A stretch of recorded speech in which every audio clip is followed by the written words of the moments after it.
The rhythmic clang of metal echoed through the dimly lit workshop as Liam tightened a bolt on an old engine. The air smelled of oil, dust, and rain leaking through the tin roof. His workshop wasn't much.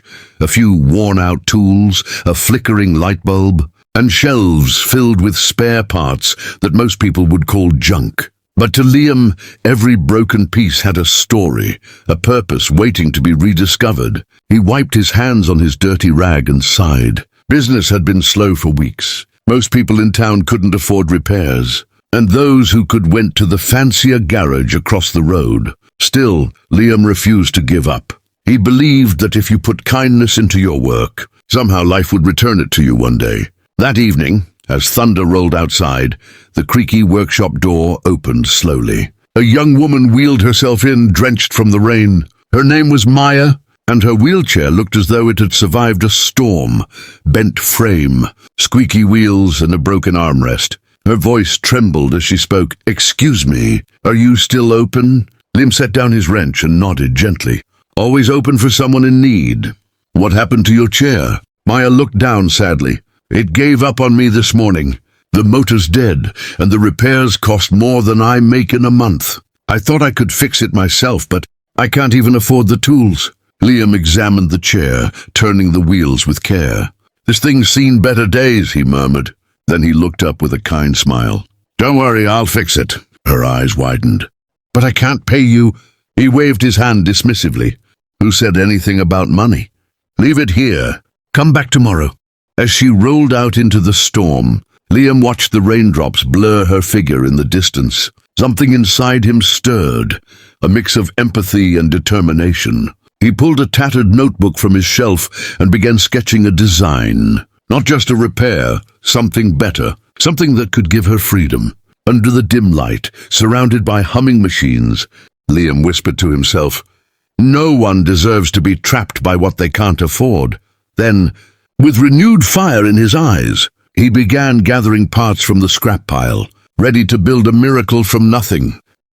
The sun barely rose over the horizon when Liam was already back in his workshop, sleeves rolled up, eyes burning with determination. The memory of Maya's trembling voice echoed in his mind as he laid out his tools. He had no fancy machines, no high-end equipment, just his hands, a few rusty instruments, and an unshakable will to help. He began by stripping the old wheelchair apart, piece by piece, studying its broken heart like a doctor in surgery. The motor was burnt out, the bearings were corroded, and the seat cushion was torn beyond use. "All right," he muttered to himself, "time to make something new." Over the next 3 days, Liam worked like a man possessed. He sold his last working radio to buy a small battery pack and scavenged old scooter parts from the junkyard. His palms blistered from the welding torch, and his stomach ached from skipped meals, but he never stopped. Sparks flew as he welded the frame together, shaping it into something strong yet elegant.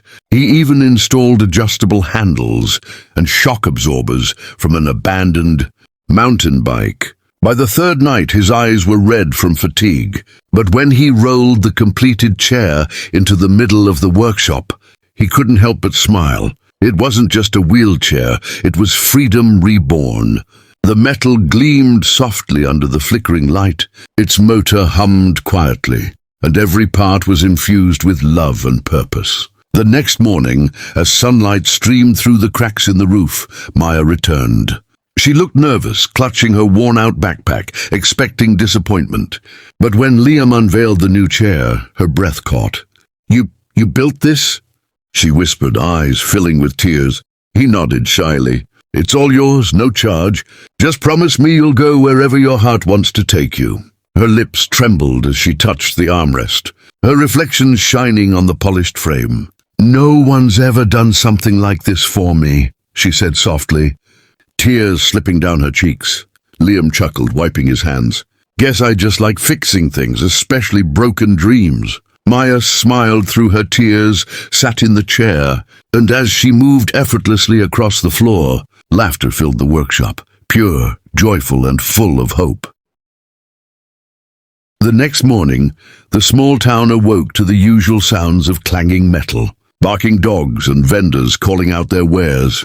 But at the edge of the dusty road, something unusual stirred the air, a deep, distant rumble that grew louder by the second. Liam, hunched over a motorcycle engine in his workshop, looked up as the sound intensified. The noise wasn't coming from a car or a truck. It was coming from above. He stepped outside, wiping his hands on his apron, and froze. A sleek white private jet was descending, gracefully toward the open field near the town's edge. Dust billowed everywhere as curious onlookers gathered, shielding their eyes from the wind. Liam squinted in disbelief. "A jet out here?"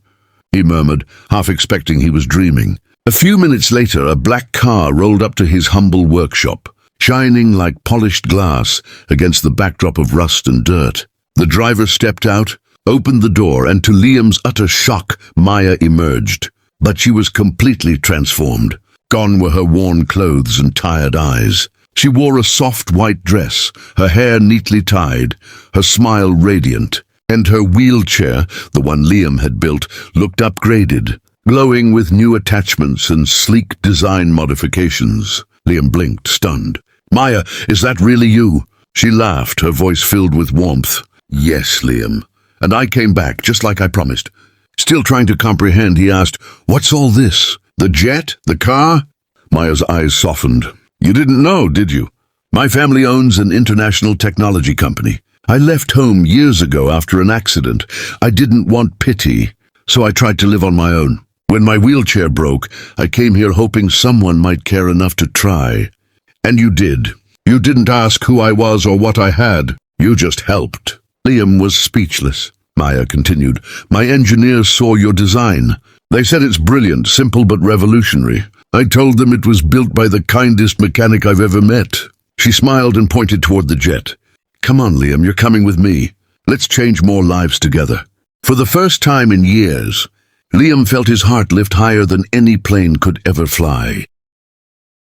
The moment Liam stepped into the private jet, he felt like he had crossed into another world. The soft hum of the engines, the polished interior gleaming like silver, and the luxurious seats were unlike anything he'd ever imagined. He sat stiffly at first, afraid he might break something, but Maya's warm laughter eased his nerves. "Relax," she said, smiling. "You belong here as much as I do." As the jet soared into the clouds, Liam looked out the window, his small town fading beneath the mist. He thought of his workshop, the cracked floor, the smell of oil, the little sign that read, "Liam's Repairs, honest work for honest folks." A pang of disbelief struck him. Just days ago, he was struggling to afford a single meal, and now he was flying across the sky beside a woman whose kindness had changed his life as much as he had changed hers. Maya placed a sleek tablet in his hands. "This," she said, "is your blueprint. Your design has potential to help millions of people. My company wants to partner with you to create affordable, smart wheelchairs for everyone who needs them." Liam's eyes widened as he saw a digital model of his handmade design, refined, modernized, and labeled with his name, Liam Mobility Systems. His throat tightened. "You mean me? A partner?" Maya nodded. "You believed in me when I was just a stranger with a broken chair. Now it's my turn to believe in you." Tears welled in his eyes as he whispered, "I just wanted to help one person." "And that's exactly why you'll help thousands," she replied softly. Hours later, they landed at the company's headquarters, a massive facility filled with engineers, journalists, and investors waiting to meet the man who had built a miracle from scraps. Cameras flashed as Maya introduced him to the crowd. Liam's hands trembled, but when he saw the prototype of his wheelchair rolling gracefully across the stage, a pride and humility blended into one overwhelming emotion. That night, as he stood on the rooftop watching the city lights shimmer like stars, Maya joined him. "From the smallest garage," she said, "came a dream big enough to touch the sky." Liam smiled, tears glistening in his eyes. "No," he whispered, "it came from kindness. My channel name Soul of Kindness, or please like, subscribe, comment, share me."